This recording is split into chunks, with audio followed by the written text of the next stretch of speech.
En nombre del Padre, y del Hijo, y del Espíritu Santo. Amén. Alabado sea Jesucristo.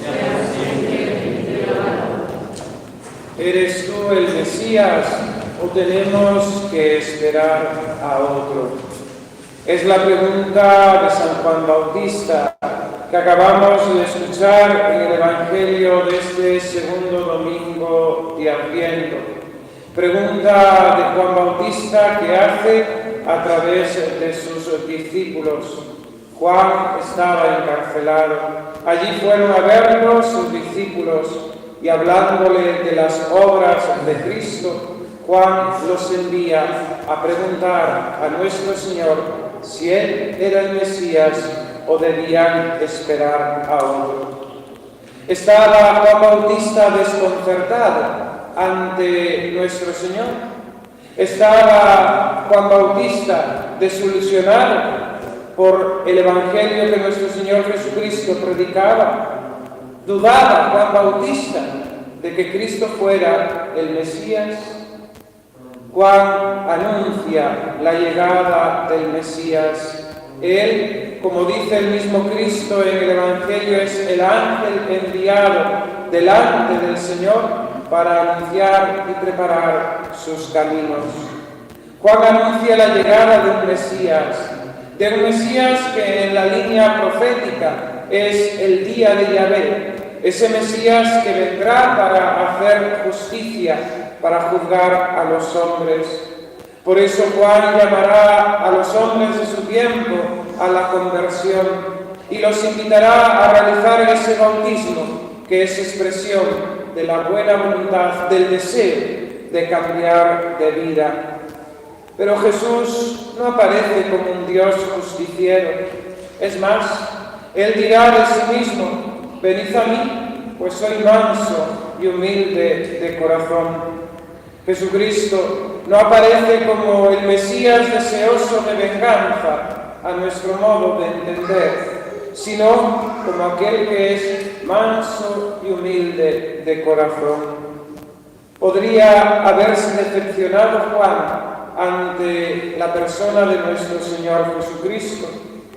Tenemos que decir en primer lugar que no, pues el mismo Cristo dirá de Juan Bautista: no hay hombre nacido de mujer tan grande como este. No ha nacido de mujer un hombre tan grande como este.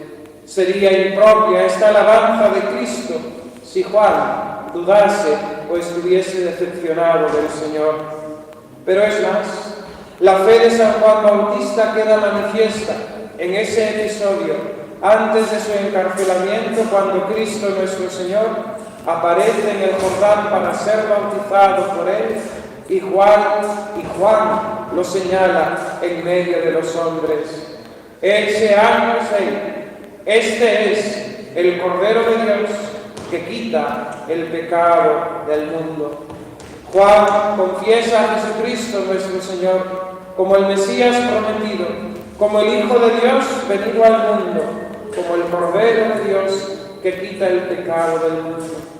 Y fijaros que ya en esta misma confesión de Juan, en esta afirmación acerca del Cordero de Dios, se está hablando de ese siervo de Yahvé que se entregará a la muerte y que como cordero, como oveja, será llevado al matadero sin abrir la boca. Se habla de la mansedumbre y la humildad del Mesías, mansedumbre y humildad que quedarán de todo manifiestas en el momento de la pasión. Entonces, ¿a qué viene esta pregunta?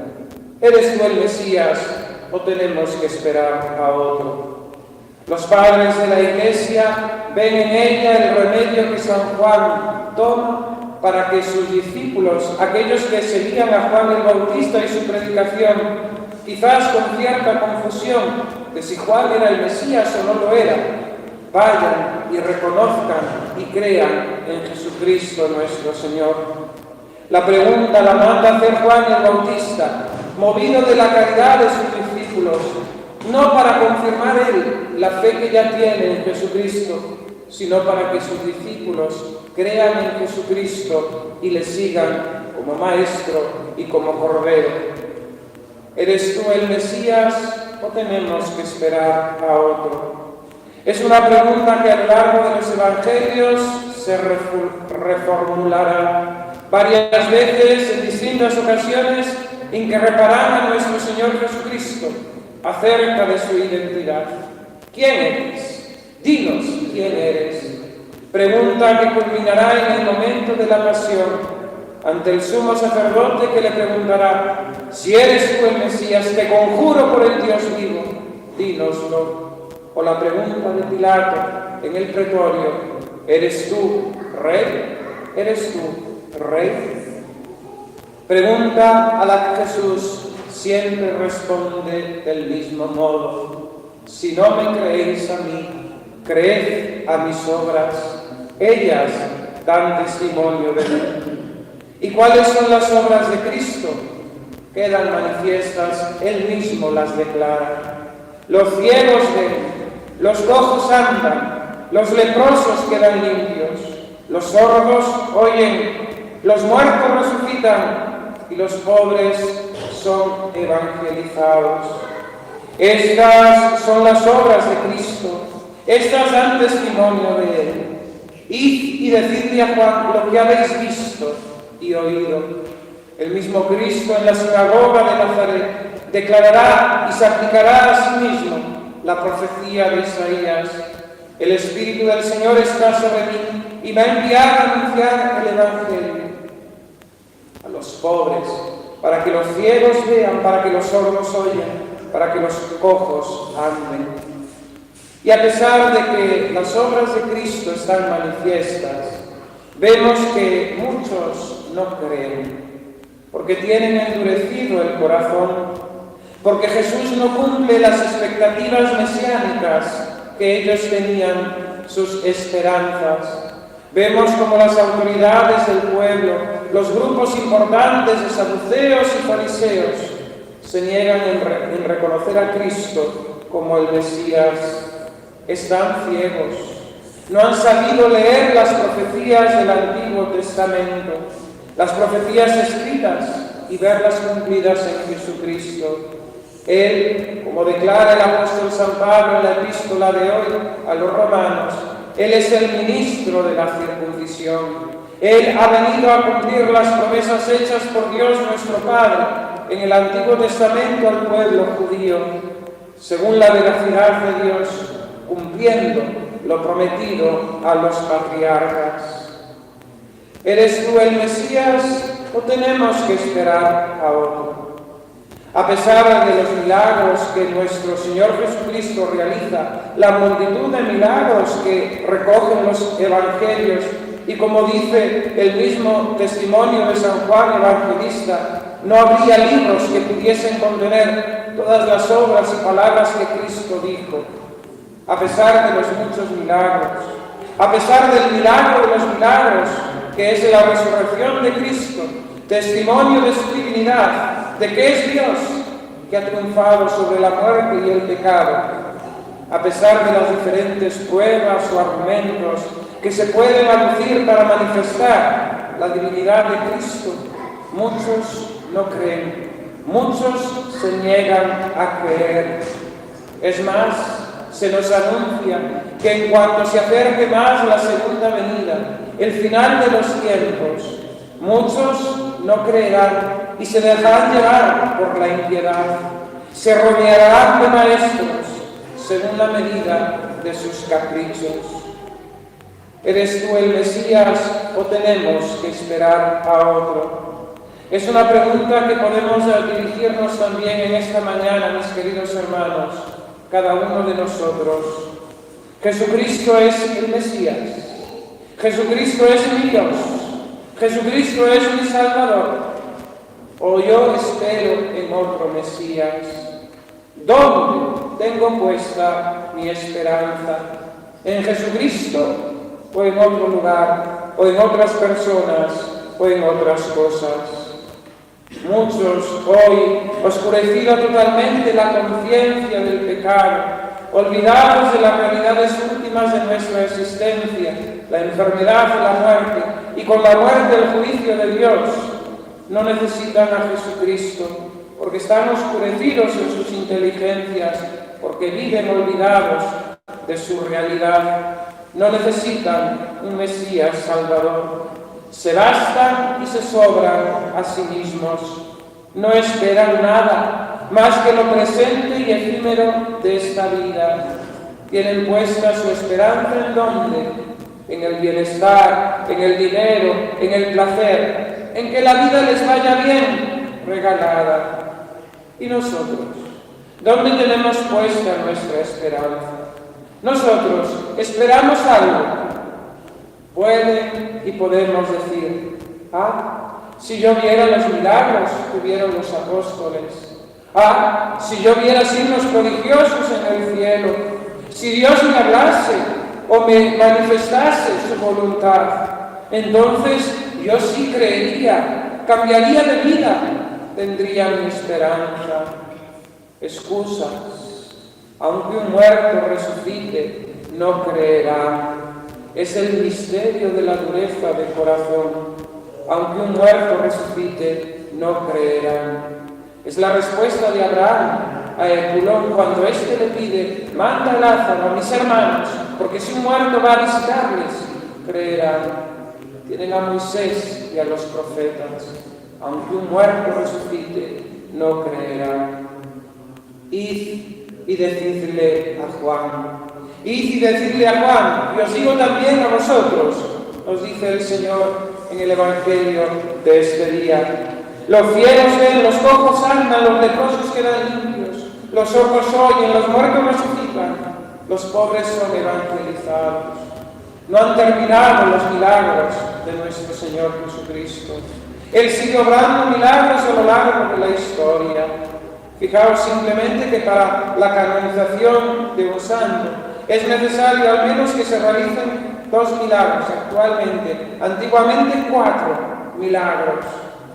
4 milagros certificados científicamente de que no tienen explicación humana posible. Dios ha obrado milagros a lo largo de la historia.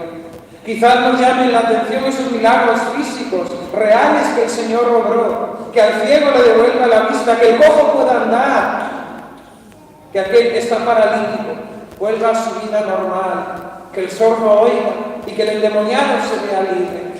Quizás nos llame la atención la espectacularidad del milagro, pero hay otros milagros mucho más grandes y que son los milagros de la gracia, los milagros interiores, espirituales, que el Señor realiza. Y ese es el milagro que debemos pedir. Son esos los milagros que debemos pedir en este santo Adviento. Por eso la Iglesia, en la oración, pide al Señor que mueva nuestros corazones, para que prepare así nuestros caminos a Jesucristo, los caminos por los que Jesucristo quiere venir a nuestra vida, y así le sirvamos con un espíritu limpio y purificado. Hoy, en este domingo, estamos llamados a confesar a Cristo como el Mesías Salvador, como nuestro Dios y Salvador, y nos tiene que salvar y nos quiere salvar. Hoy somos nosotros los que tenemos que confesarnos ciegos, sí, porque el pecado entenebrece nuestra mirada, porque no sabemos ver como Dios ve, porque con nuestra mirada sucia manchamos lo que nos rodea. Hoy tenemos que, como esos ciegos, pedirle vista al Señor. Ven, Señor, levanta tu brazo, despierta, cura mi ceguera, para que te pueda ver presente en mi vida, para que pueda ver tus obras que manifiestan tu poder y tu salvación en mi vida. Somos también nosotros esos cojos que hemos de presentarnos ante el Señor. Y hoy hemos de pedirle al Señor que cure nuestra cojera, esa cojera que nos impide avanzar en el camino de la virtud, porque somos perezosos, porque vivimos anquilosados en nuestros pecados y en nuestras pasiones, porque vivimos cómodamente en una vida de sofá y de comodidad, sin la tensión necesaria para alcanzar el cielo, porque no queremos ponernos en camino hacia nuestra meta, que es el cielo, y nos aferramos a estar aquí atados a las realidades de este mundo. Somos nosotros los que hoy, como leprosos, hemos de acudir al Señor para que cure nuestra lepra, la lepra de nuestro pecado, la lepra que nos excluye de la comunión de los santos, la lepra que nos excluye de poder recibir al Señor en la Sagrada Comunión. Limpia, Señor, Hijo de David Jesús, ten compasión de mí, como pedían aquellos leprosos cuando se acercaban a Él. Somos nosotros hoy los sordos que debemos pedir a Cristo que nos salve y que nos cure de nuestra sordera, porque nos oímos a nosotros mismos y somos incapaces de oír al Señor, de escuchar su palabra, de meditarla, de guardarla en nuestro corazón y así poderla poner en práctica. Somos sordos ante las necesidades y los problemas del prójimo. Queremos que nos escuchen, pero somos incapaces de escuchar. No queremos que nos cuenten problemas. Cura, Señor, nuestra sordera, para escuchar tu palabra, para vivirla y para anunciarla a los demás. Somos nosotros los muertos, que necesitamos la resurrección de la gracia para tener vida eterna en nosotros. Despierta, Señor, levanta tu brazo, resucita mi alma con el sacramento de la penitencia, con el sacramento de la gracia. En definitiva, mis queridos hermanos, hemos de querer ser nosotros en esta mañana esos pobres que son evangelizados. Los ricos desprecian a Dios, se basan a sí mismos y tienen sus riquezas. Nosotros hemos de querer ser contados entre esos pobres de espíritu, pues de ellos es el reino de los cielos. Imitemos a Cristo, que amó, predicó y aconsejó la pobreza. Nosotros vivamos también con ese espíritu de pobres, de necesitados ante Él, y nos veremos enriquecidos con todo don y con toda gracia. Que así sea. En nombre del Padre, y del Hijo y del Espíritu Santo. Amén.